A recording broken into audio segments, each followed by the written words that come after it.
요한복음 13장 20에서 38절 말씀입니다. 내가 진실로 진실로 너희에게 이르노니 내가 보낸 자를 영접하는 자는 나를 영접하는 것이요 나를 영접하는 자는 나를 보내신 이를 영접하는 것이니라. 예수께서 이 말씀을 하시고 심령이 괴로워 증언하여 이르시되 내가 진실로 진실로 너희에게 이르노니 너희 중 하나가 나를 팔리라 하시니 사랑하는 형제 여러분, 4월 14일 목요일 고난주간 저녁 묵상에 오신 것을 환영합니다. 예수님은 세례 요한이 증언한 것처럼 세상 죄를 지고 가는 하나님의 어린 양이 되기 위해 태어나신 분이십니다. 그래서 6월절인 금요일에 대속의 죽음을 죽으시기 위하여 예루살렘에 들어오셨습니다. 일요일에 예루살렘 입성하시면서 종려나무가지로 환영을 받았고요. 월요일에 성전 권력의 타락을 꾸짖으시면서 성전 정화 행하셨습니다. 화요일에 여러 가지 진리 논쟁을 걸어오는 자들에게 진리로서 이기셨고요. 성전 파괴와 종말 예언을 화요일에 하셨습니다. 그리고 수요일인지 아니면 화요일 저녁인지 알 수 없지만 헬라인의 예방을 받으시고 또 하늘 음성을 그때 하나님께서 들려주셨습니다. 그래서 수요일은 행적이 없다고 말할 수도 있고요. 혹시 이 부분이 수요일이라면 또 수요일이지 않을까 이렇게 생각되어서 추정이라고 썼습니다. 자, 수요일까지가 이렇게 되었고요. 가룟 유다가 대제사장들과 결탁된 것이 아마도 수요일에 있었을 것으로 여겨집니다. 그 장면을 마태복음에서 보면 마태복음 26장 4절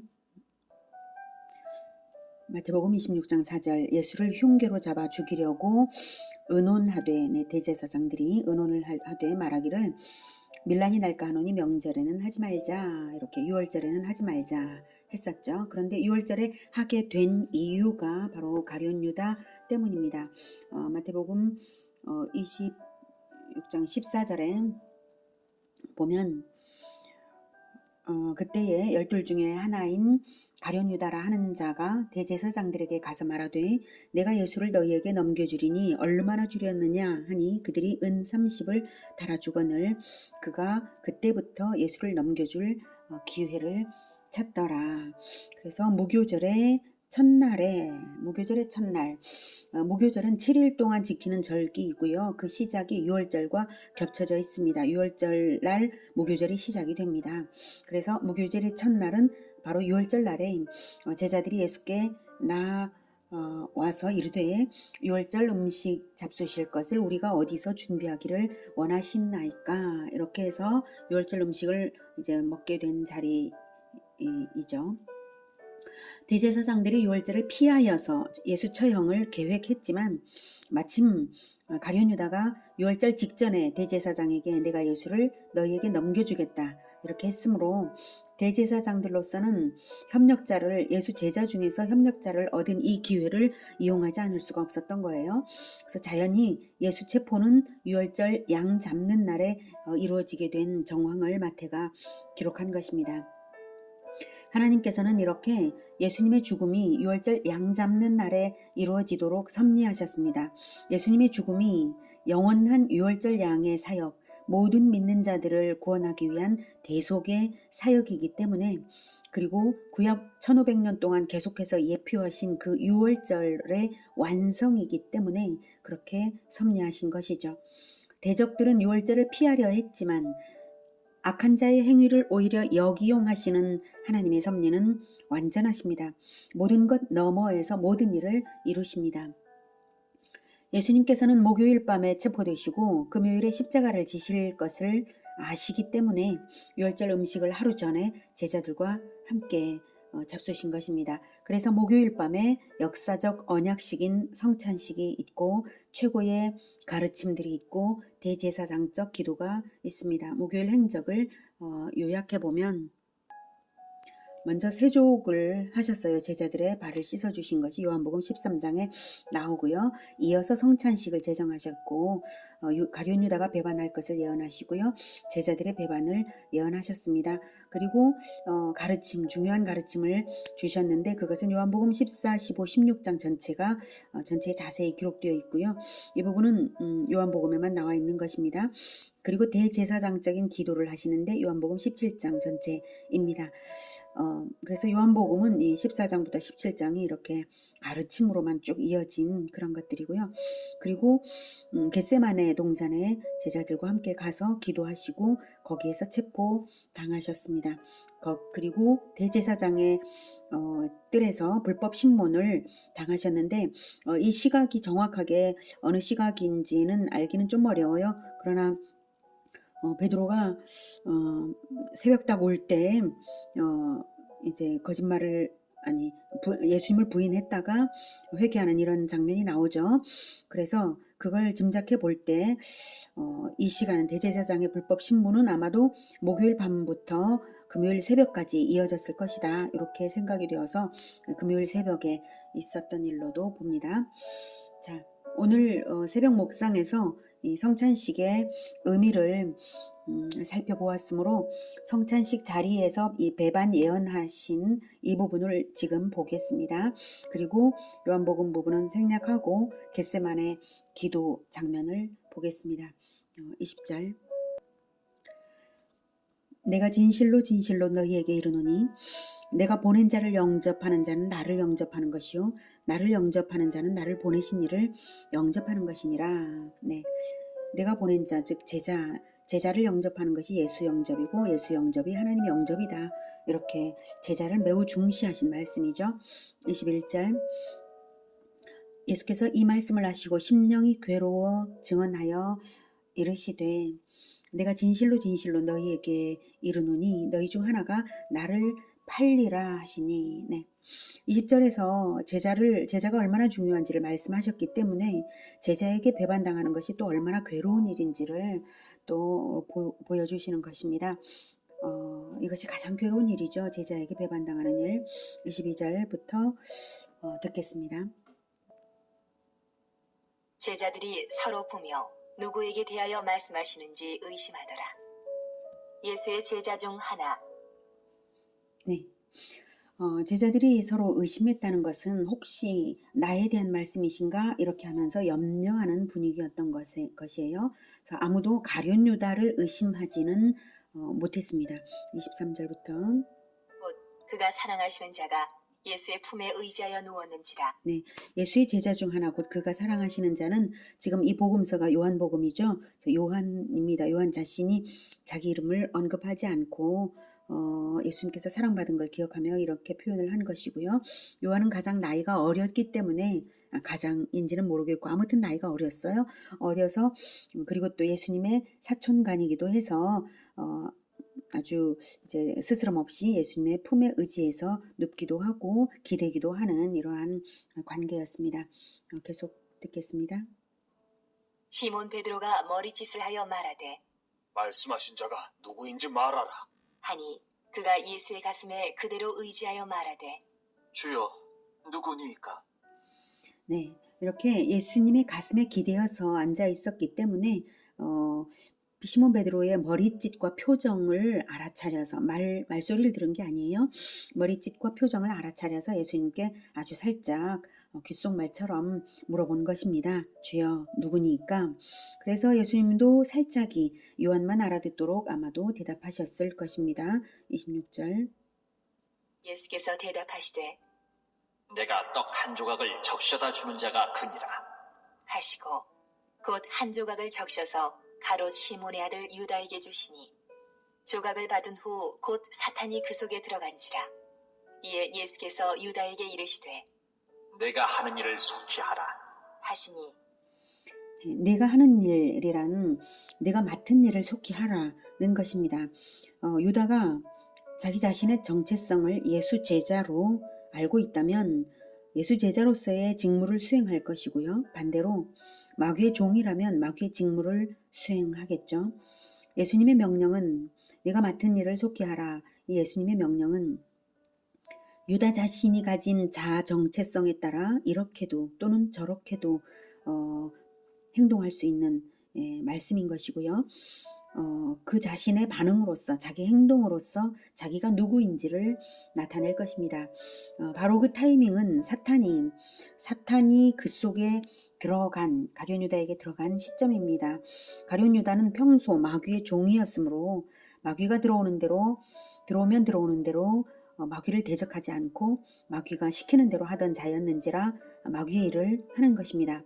공생의 3년 동안 예수님 곁에 있었는데도 예수님과 사귄 것이 아니라 마귀와 사귀던 자였기에 회개할 양심을 다 팔아먹은 자입니다. 그래서 자기가 이미 계획한 대로 가는 것이죠. 28절. 이 말씀을 무슨 뜻으로 하셨는지 그 앉은 자 중에 아는 자가 없고 어떤 이들은 유다가 돈꾀를 맡았으므로 명절에 우리가 쓸 물건을 사라 하시는지 혹은 가난한 자들에게 무엇을 주라 하시는 줄로 생각하더라. 유다가 그 조각을 받고 곧 나가니 밤이러라. 가룟 유다가 예수님의 제자였다면 가난한 자들을 위한 물건을 구입하러 갔을 것입니다. 그러나 그는 예수를 대제사장들에게 팔아 넘기기 위해 나갔습니다. 이미 그들과 악한 언약을 한 대로 말입니다. 그것은 그의 영적 상태가 바로 밤이었기 때문입니다. 31절. 그가 나간 후에 예수께서 이르시되 지금 인자가 영광을 받았고 하나님도 인자로 말미암아 영광을 받으셨도다. 가룟 유다가 할 행동이 무엇인지 이제 속히 이루어질 일들이 무엇인지를 아시기 때문에 예수님은 이 말씀을 영광을 받았다라고 하시는 것입니다. 하나님 나라를 위한 고난을 자발적으로 당하는 것이 곧 영광이라는 의미로 이제 고난의 때가 왔다라는 말씀이신데 영광을 받았다라고 말씀을 하시는 것이고 하나님도 인자로 말미암아 영광을 받으셨더라라는 것은 인자는 사람의 아들로 태어남 즉 성육신하신 것이 죽기 위하여 대속의 죽음을 죽기 위하여 인자로 태어나셨으므로 그 성육신의 죽음을 통하여서 하나님께서 영광을 이미 받았다. 그래서 이제 이 나의 죽음은 이루어질 것이다 라는 뜻으로 하신 말씀입니다. 32절. 만일 하나님이 그로 말미암아 영광을 받으셨으면 하나님도 자기로 말미암아 그에게 영광을 주시리니 곧 주시리라. 작은 자들아, 내가 아직 잠시 너희와 함께 있겠노라. 너희가 나를 찾을 것이나 일찍이 내가 유대인들에게 너희는 내가 가는 곳에 올 수 없다고 말한 것과 같이 지금 너희에게도 이르노라. 네, 너희를 이제 떠나게 된다. 그래서 이 언약식을 한다. 이런 말씀이시고요. 하나님이 자기로 말미암아 그에게 영광을 주시리니 곧 주시리라. 이것은 죽음 이후의 부활과 승천 그리고 그 이후에 교회들의 확장 이것까지를 포함해서 하나님께서 이루실 일이 그 다음에 있다라고 하는 것을 영광이라는 한 단어로 표현을 하신 것이고요.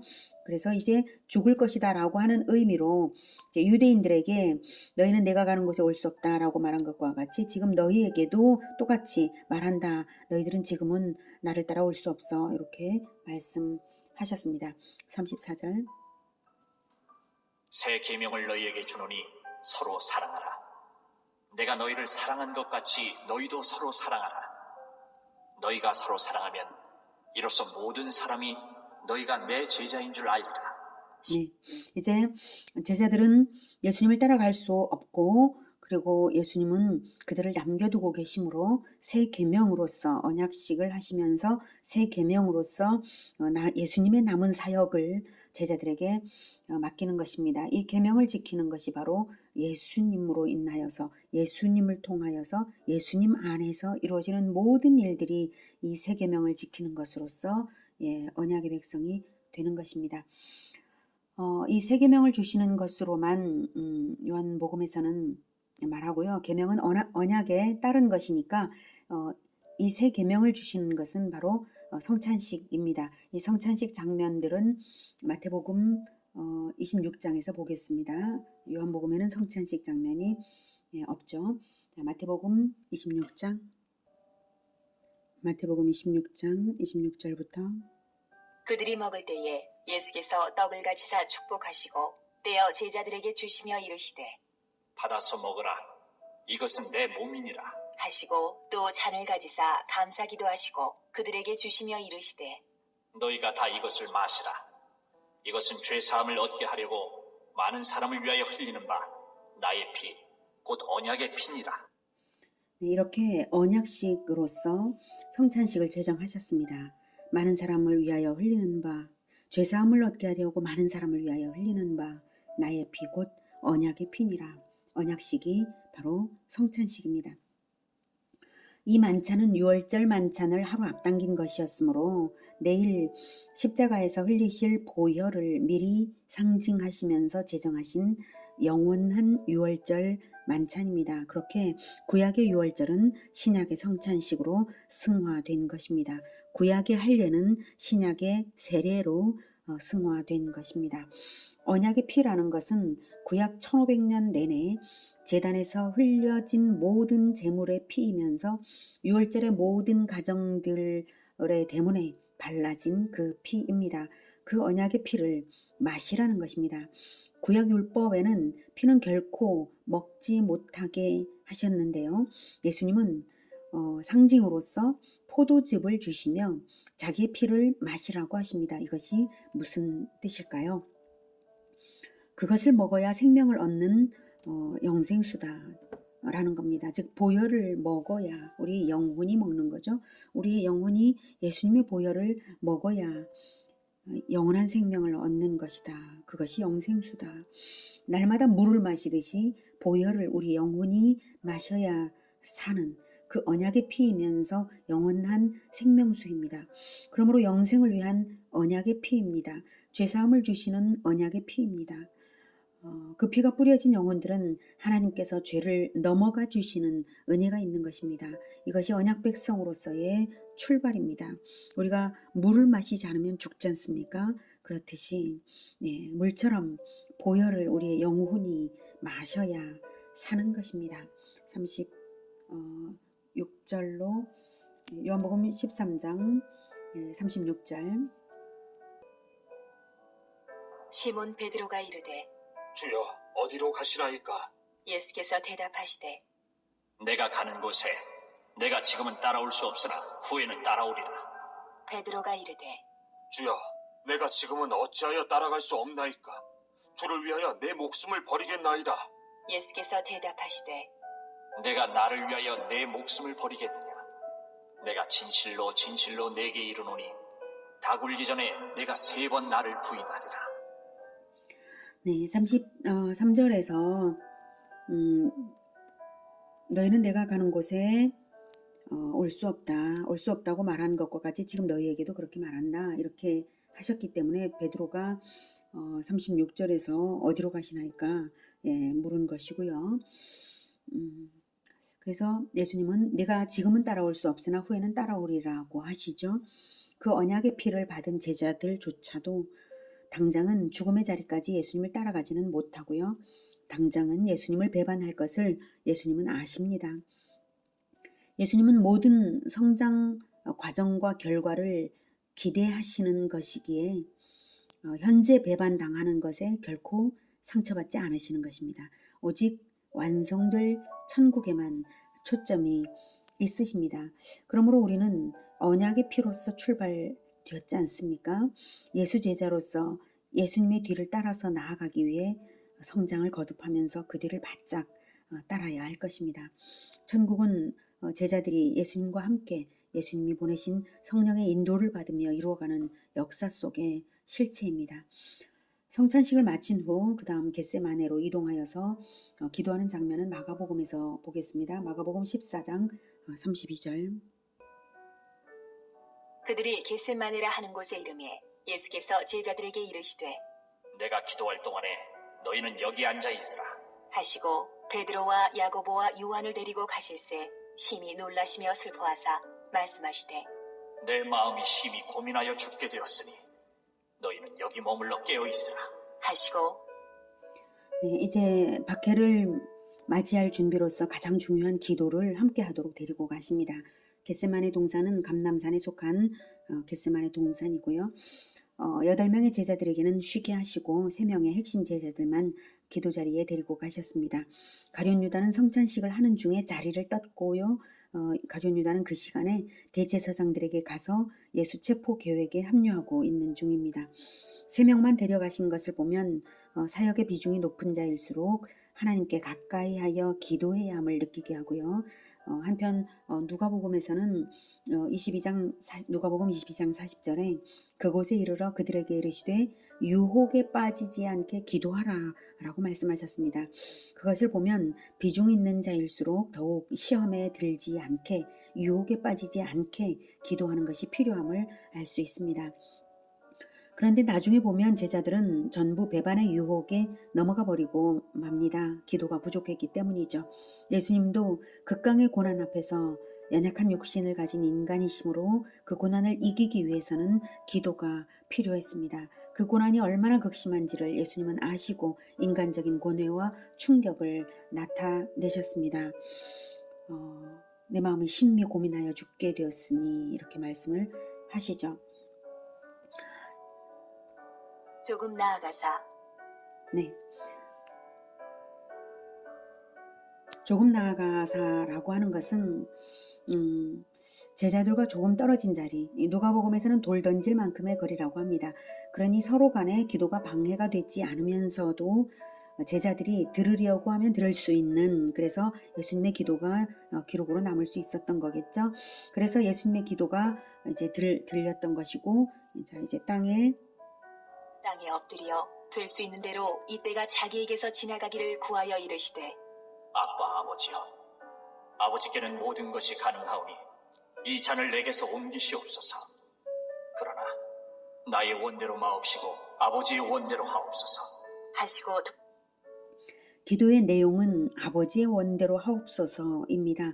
아버지의 뜻이 혹시 허락하신다면 이 극강의 고난을 피할 길을 주시는 것을 원하지만, 그러나 이때와 이 잔, 즉 십자가의 고난의 때와 자기에게 주어지는 이 십자가의 고난을 옮겨주시기를 원하지만 그 잔을 받아야 한다는 것을 모르시는 예수님이 아니십니다.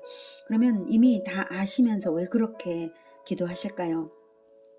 이 기도는 인간으로서의 예수님의 진솔한 기도이고요. 이 기도로서 결국 아버지의 뜻이 무엇인지를 확실히 보여주는 기도입니다. 이 기도를 우리가 들음으로써 아버지의 뜻은 확고하게 아들의 생명을 내어주시는 것임을 알 수 있습니다. 예수님의 기도를 하나님 아버지께서 들으셨고 그 응답이 바로 십자가였으니까요. 하나님의 아들이 십자가의 고난을 받아 대속의 죽음으로써 확실한 구원을 우리에게 확실한 구원을 성취하시기를 원한다는 것을 확인시켜주는 것입니다. 이로써 아버지의 뜻이 얼마나 지극한 사랑인지 지극한 은혜인지를 지극한 은혜를 베풀기 원하셨다는 그 사실을 분명히 보여줍니다. 그리고 아들의 소원이 아버지와 합치되었다는 것이 분명해집니다. 순종으로서. 그래서 하나님 아버지는 아들에게 힘을 더하여서 응답하십니다. 누가복음 22장 43, 44절에는 천사가 하늘로부터 예수께 나타나 힘을 더하더라. 그리고 예수께서 힘쓰고 애써 더욱 간절히 기도하시니 땀이 땅에 떨어지는 핏방울같이 되더라 라고 나와 있습니다. 이렇게 하나님의 응답과 예수님의 생명을 건 기도, 이것을 보았고요. 이 기도에서부터 이미 예수님은 사탄에 대한 사투를 벌이고 승리하신 것입니다. 37절 라오사 제자들이 자는 것을 보시고 베드로에게 말씀하시되 시몬아, 자느냐? 내가 1시간도 깨어있을 수 없더냐? 시험에 들지 않게 깨어있어 기도하라. 마음에는 원이로되 육신이 약하도다 하시고 다시 당부하시는 것이 시험에 들지 않게 일어나기도 하라입니다. 기도에서 이미 승부는 나는 것입니다. 시몬 베드로가 시험에 들 줄을 아시기 때문에 특별히 시몬아 자느냐, 네가 1시간도 깨어 있을 수 없더냐 라고 한탄하셨습니다. 기도는 하나님의 뜻이 이루어지도록 간구하며 시험을 이기기 위하여 드려야 함을 알게 하는 부분입니다. 여기서 마음에는 원이로되 육신이 약하도다 하신 것은 육신이 약함으로 기도를 좀 안 해도 양해하신다는 뜻이 아니라 육신이 약한 줄을 알면 더욱 기도하고 기도로서 이겨야 한다는 것을 말씀하시는 것입니다. 마음의 원함이 있어 하나님의 뜻을 이루어 드리고자 하면 기도로서 육신의 약함을 이기고 승리해야 하는 것입니다. 기도를 하는 것이 이길 수 있는 비결이고 쉽게 이기는 비결인 것입니다. 39절. 다시 나아가 동일한 말씀으로 기도하시고 다시 오사 보신즉 그들이 자니 이는 그들의 눈이 심히 피곤함이라. 그들이 예수께 무엇으로 대답할 줄을 알지 못하더라. 세 번째 오사 그들에게 이르시되 이제는 자고 쉬라. 그만 되었다. 때가 왔도다. 보라, 인자가 주인의 손에 팔리느니라. 일어나라, 함께 가자. 보라, 나를 파는 자가 가까이 왔느니라. 네, 결국 제자들은 기도를 하지 못했습니다. 그런데 41, 42절을 보면 어폐가 있죠. 자고 쉬라라고 이제 말씀을 하시는데 42절에는 일어나 함께 가자라고 하시죠. 이것은 41절에 자고 쉬라가 문자적으로 자고 쉬라는 것이 아니기 때문에 어폐가 아닙니다. 즉 자고 쉬라, 그만되었다, 때가 왔도다라고 하시죠. 그만되었다가 원문상 가격이 결정되고 거래가 끝날 때 하는 말입니다. 이미 기도하지 못한 것으로서 결과는 하나님의 손에 결정되어 버렸다는 것입니다. 즉 시험에 들게 될 것이 분명히 결정되어 버렸다. 이제 뭐 자든지 뭐 그래도 결정이 되어 버렸으니까 관계없다, 이런 뜻으로 하신 말씀이에요. 그리고 일어나라 함께 가자는 바로 이어지는 보라 나를 파는 자가 가까이 왔느니라 라는 말로 알 수 있죠. 이미 닥친 상황이 이제 성전 경비대와 대제사장들이 와서 유다가 가까이 왔으므로 이제 일어나라 하고 말씀을 하신 것입니다. 고난의 잔을 받으시기 위해서 맞이하시는 긴박한 상황이어서 일어나라 함께 가자 하신 것입니다. 하지만 아시다시피 제자들은 십자가까지 함께 가지를 못합니다. 요한은 십자가 곁에 있기는 했죠. 하지만 모든 제자들은 그러지 못했고 베드로도 크게 시험에 들었습니다. 기도를 미리 하지 못했기 때문입니다. 만약 기도했다면 시험에 드는 일이 없었을 것입니다. 우리가 기도를 하는 첫째 목적은 시험에 들지 않게 해야 하는 것입니다. 반드시 기도해야 하는 것입니다. 그러기에 예수님께서 가르쳐 주신 주기도문에도 우리를 시험에 들게 하지 마시옵고 다만 악에서 구하시옵소서라고 가르쳐 주시지 않았습니까? 생각해 보십시오. 우리의 신앙의 성공이 죄에 빠지지 않도록 시험에 들지 않으면 성공 아니겠습니까? 다른 그 무엇을 달라고 때를 쓰는 기도보다도 가장 우선되는 기도, 중요한 기도가 바로 우리를 시험에 들게 하지 마시옵고 다만 악에서 구하시옵소서입니다. 늘 시험에 들지 않게 기도로서 승리하는 우리 모두가 되기를 축복합니다. 기도하겠습니다. 하나님, 예수님께서 기도로서 승리하시고 십자가를 향하여 나아가신 것을 볼 때에 우리가 하나님께서 우리에게 주신 모든 사명을 온전히 감당하기 위하여 기도로서 승리할 수 있기를 원합니다. 주님, 우리의 심령을 늘 주장하여 주셔서 하나님을 가까이 하고 모든 것을 주님께 아뢰어드리면서 시험에 들지 않도록 기도하는 진정한 지혜로운 자들 되게 주님 도와주시고 우리가 늘 예수님과 함께 가는 자들 되게 도와주시옵소서. 예수님의 이름으로 기도드립니다. 아멘. 이어지는 시간은 개인 기도 시간입니다.